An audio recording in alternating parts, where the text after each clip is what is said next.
US में जो प्रदर्शन हुए उसमें वामपंथों को भारत का झंडा लहरता देख एक तरफ से जलन होने लगी। पता नहीं ये कौन सी प्रजाति है, कहाँ से आते हैं ये लोग और किस मिट्टी के बने हैं, कहाँ से आएंगे।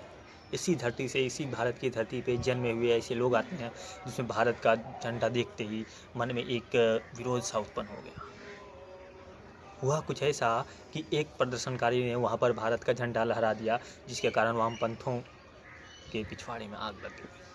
अमेरिका में भारत का झंडा कैसे लहराया जा सकता है, वो भी ट्रंप के साथ, मतलब ट्रंप को राष्ट्रपति बने रहने के लिए जो प्रदर्शन किया गया था। अगर यही प्रदर्शन जो ही बाइडेन के लिए होता तो वामपंथों को कोई प्रॉब्लम नहीं थी इससे। लेकिन प्रॉब्लम तब हुई जब ट्रंप के एक कट्टर समर्थक ने भारतीय झंडा लहरा दिया। लोगों ने इसे यहाँ तक बता दिया कि ये आरएसएस की चाल है, मोदी की चाल है। पता नहीं ये लोग कहाँ से आते हैं ऐसी बात बताने वाले। अगर आप देखिए तो ट्विटर पे ट्वीट की झड़ी लगा दी गई, किस तरह उसे कंडेम किया गया, किस तरह बताया गया कि यूएस में कितना ही गलत हुआ है।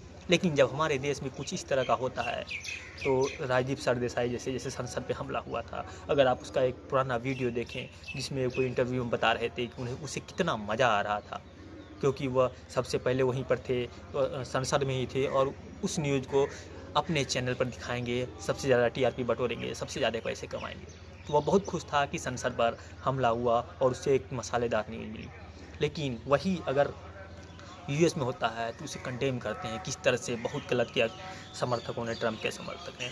ऐसा नहीं है कि उसका इतिहास ऐसा रहा है कि वहाँ पर प्रदर्शन नहीं होते, लेकिन पहली बार कभी मतलब 240 सालों के इतिहास में किसी कैपिटल जो संसद है उनका, उस पर हमला किया गया। इससे पहले भी जब क्या कहते हैं डेमोक्रेटिक पार्टी के जॉर्ज बुश बने थे, रिपब्लिकन पार्टी के ऐसे जॉर्ज बुश हैं, तो डेमोक्रेटिक प्रदर्शन करता है। जब डेमोक्रेटिक प्रदर्शन करता है तो वह सही होता है, लेकिन वही जगह अगर रिपब्लिकन के लोग प्रदर्शन करते हैं, उसके समर्थक प्रदर्शन करते हैं तो वो गलत हो जाता है। यहाँ तक सबसे ज़्यादा बेइज्जती इसमें इसकी हुई लिबरल लोगों की। उसमें सबसे टॉप पर रहा शशि थरूर, जिसने बताया कि कैसे वहाँ पर आरएसएस के द्वारा और क्या कहते हैं गोदी मीडिया के द्वारा या गोदी समर्थकों के द्वारा कैसे समर्थन दिया जा रहा है, उस आंदोलन को भड़काया जा रहा है। उसने ट्वीट करके ये बताया।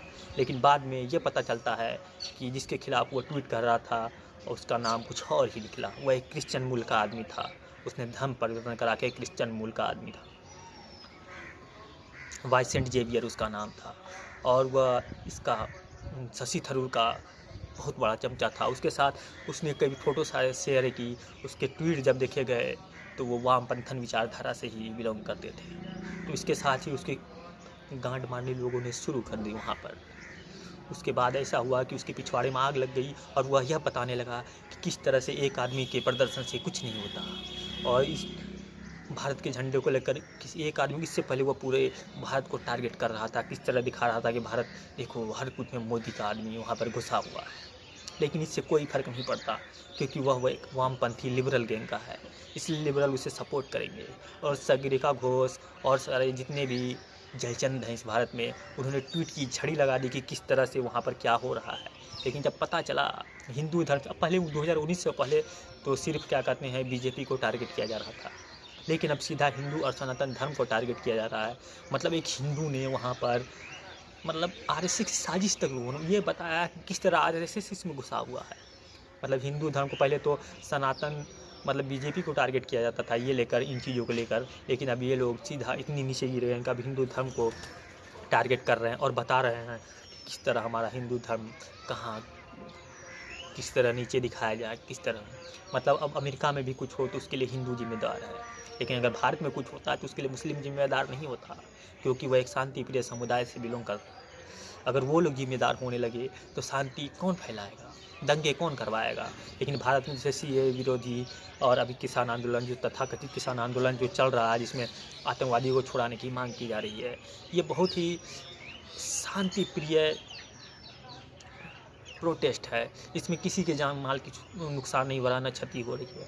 और इसे क्या कहते हैं एक दमखम दिया जा रहा था वामपंथी मीडिया की तरफ से कि इसे फैलाओ, स्प्रेड करो, सरकार को झुकाओ। लेकिन सरकार अभी तक झुकी नहीं है और पता नहीं ये लोग कहाँ से आते हैं। लेकिन जब ये पता चला कि वो वाइसेंट जेवियर एक क्रिश्चियन मूल का अमेरिकी नागरिक है, तब इन सब लोग के मुँह पर ताला लग गया। क्योंकि अब आग इनके पिछवाड़े में लग चुकी थी, पहले से लगी थी, अब धुआं निकलना शुरू हो गया था और लोगों को पता चल गया कि आग कहाँ लगा है। तो इसके बाद शशि थरूर को जम के ली गई। उसके बाद और बाकी लिबरलों को भी राष्ट्रवादियों ने पेल दिया। पेलने के बाद ये लोग अपनी औकात पे आ ही गए। अल्ट न्यूज़ जैसे फेक वेबसाइट ने बताया कि किस तरह से वहाँ पर भारतीय तिरंगे को लहराया गया, किस तरह से एक क्या कहते हैं हिंदू संगठन ने या हिंदू ने वहाँ पर अपना भारतीय तिरंगा लहराया। अब इसे सीधा हिंदुओं से जोड़कर दिखाया जा रहा है।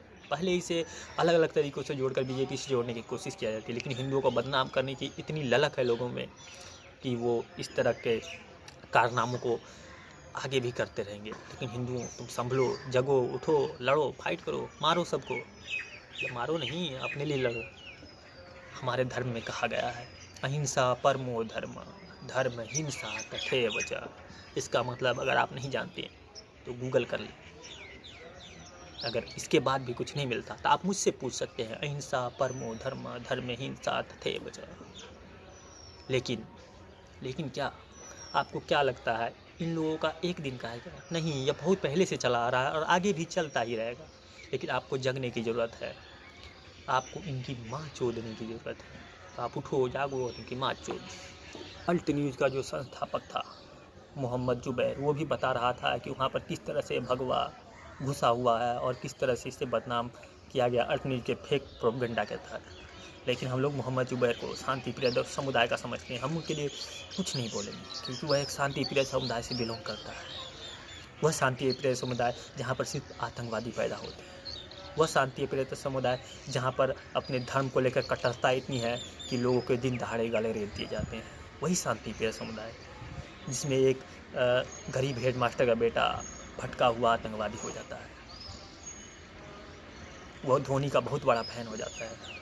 वही शांति प्रिय समुदाय की मैं बात कर रहा हूँ। तभी जगो, उठो और अपने देश के लिए, अपने सनातन धर्म के लिए कुछ ना कुछ करो। मिलते हैं अगले वीडियो में, तब तक के लिए जय हिंद।